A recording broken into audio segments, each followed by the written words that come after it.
Welcome you back to the Patrick Netherton Show right here on 1130 The Tiger. Very pleased to have you with us. Very excited for our next guest.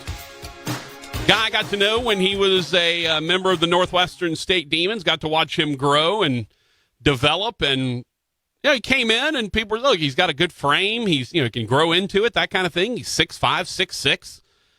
Thought was this is a guy who would grow a bit and probably have a chance to have a future. And lo and behold, the guy's been in the NFL. Now he's in the XFL. He's Pace Murphy. Rogers, Pace Murphy, straight Jesuit out of H-Town. So that'll make you happy. I know that'll make you happy. Rogers is an H-Town guy.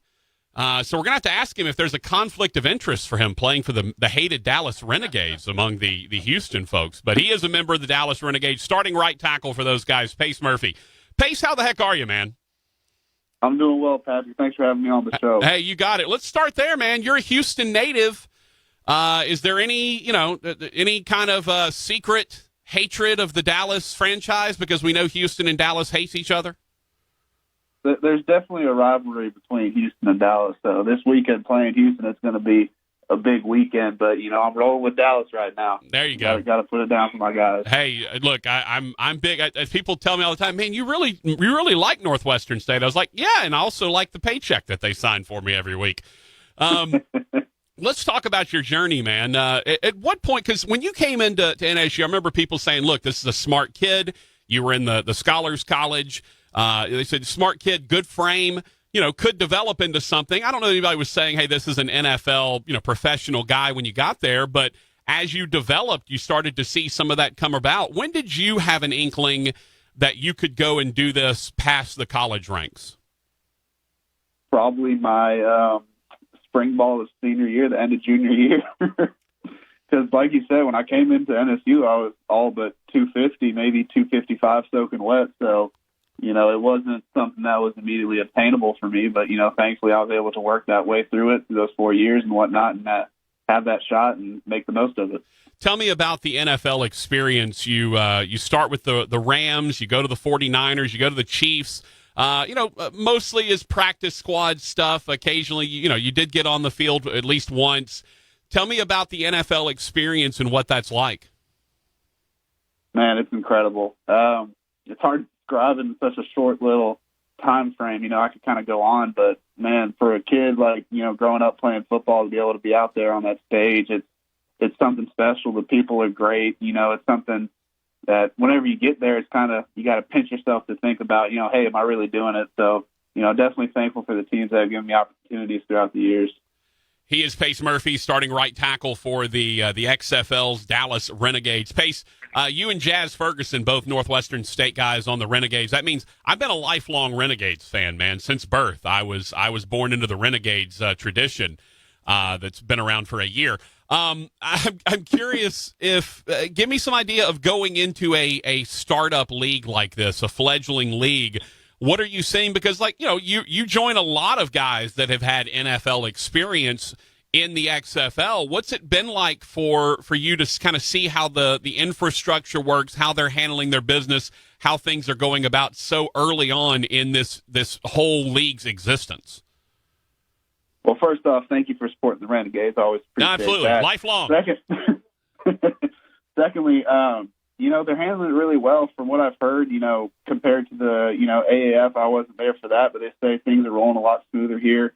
It's very similar to the NFL. Obviously, money-wise, they don't have the, as much of that, but we're at the Globe Life Park here in Arlington. We have a great facility for ourselves, everything that we need, hot tub, cold tubs, weight rooms, the field is really nice. They're really taking care of us out here and treating us well as if, we were in the NFL. So there's really not much downfall from the NFL to the XFL. Where do they put you up? Hotel, apartments? What do you have?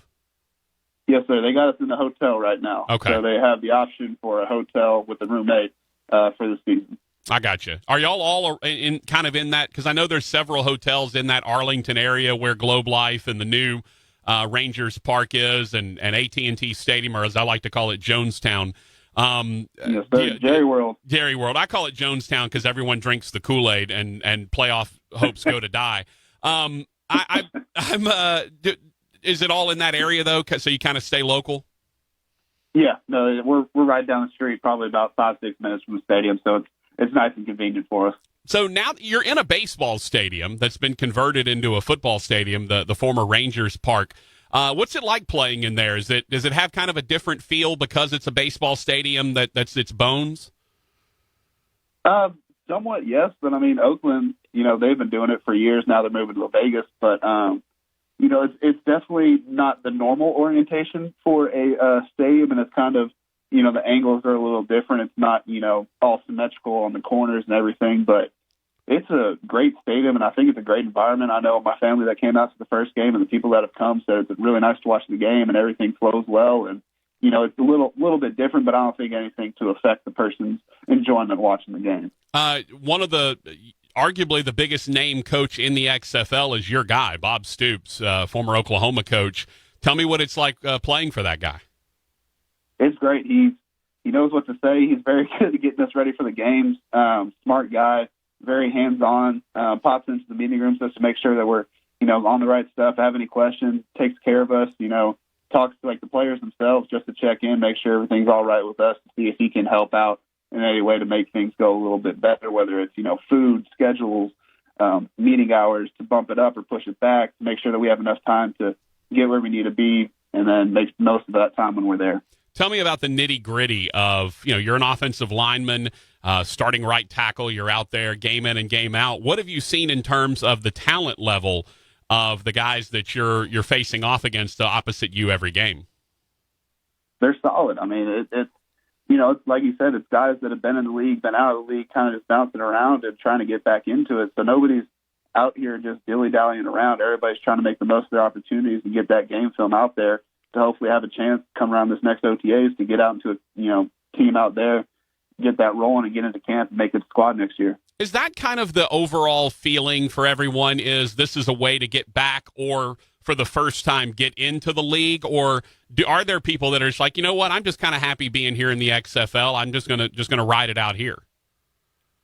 Patrick, I can't speak for everybody else, but I know for me, I would love to get back in the NFL. This is a great opportunity, and for people that want to play football, this is great. They say for the love of football, and this is an opportunity for you if you really want to play football and you haven't quite made that jump there. But having been in the league, it's always something you want to get back to. So I'm hopefully going to get some opportunities after this and make the most of it. You playing for a legend in offensive coordinator Hal Mumme, the man who basically invented the air raid offense.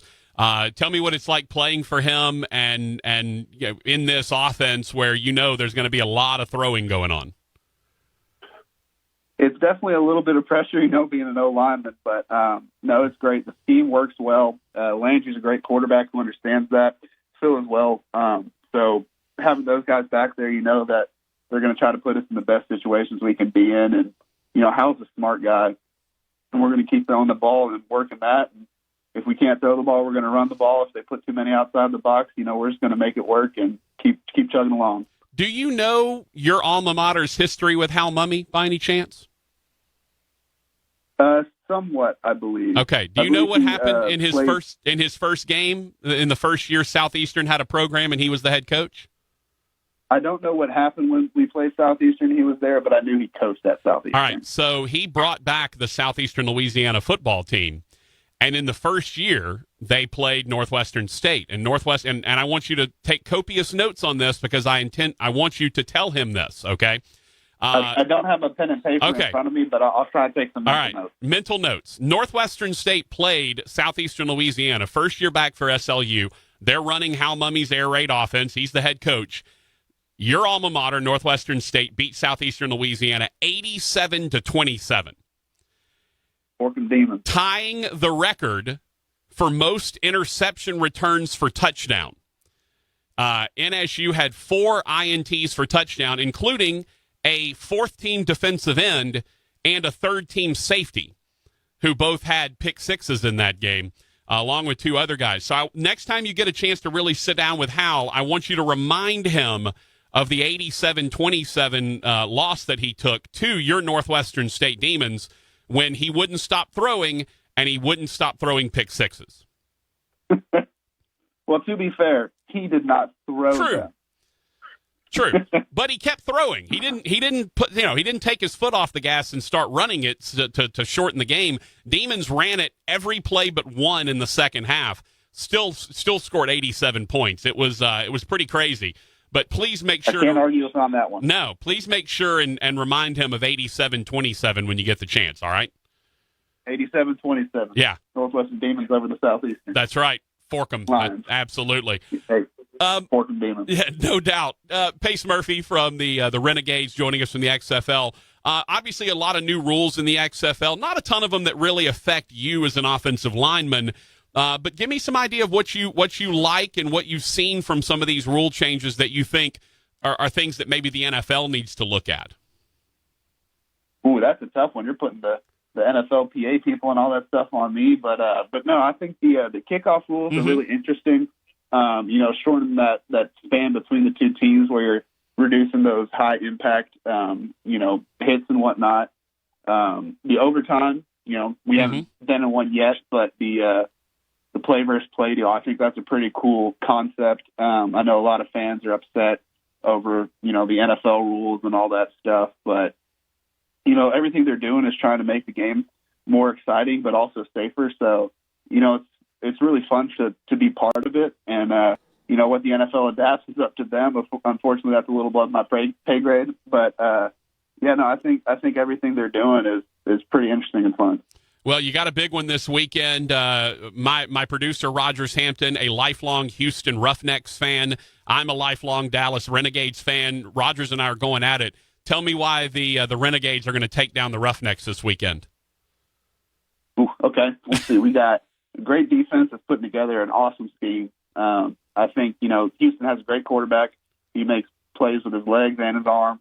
But I think we're going to be able to shut that down. And as for our aspect of the game, man, we got a pretty good scheme. I'm not going to delve into anything because I don't want to give anything away. Well, sure. But Rogers is taking notes so he can send them back to the Roughnecks coaches. So don't give any way game plan. Fake things out there. Yeah. Maybe I should say that we're never going to throw the ball. Wishbone. Straight wishbone this week. Triple option, nothing else. That's right. But no, I think we've been putting some games together, and we're really trying to focus on getting the full game together. We've been playing in that second half and kind of taking control of it then, but we're really talking about making sure we take everything of practice seriously in order to get those first two quarters as well as those last two put together to get a complete game going. That's beautiful. Hey, if you got any spare 3X Renegade stuff laying around, send it our way, all right? I need some merch. I'll make sure to do that if I get any extras. Beautiful. Pace, man, it was great chatting with you. I'm going to get over at some point and catch a game this year, so I definitely look forward to saying hi to you in person. Congrats on the career, and let's hope you get back in the NFL next year. Well, I appreciate it. If you make out to Dallas, please reach out, and I'll try to get a hold of the tickets for you. Beautiful. That's Pace Murphy, starting right tackle for the Dallas Renegades.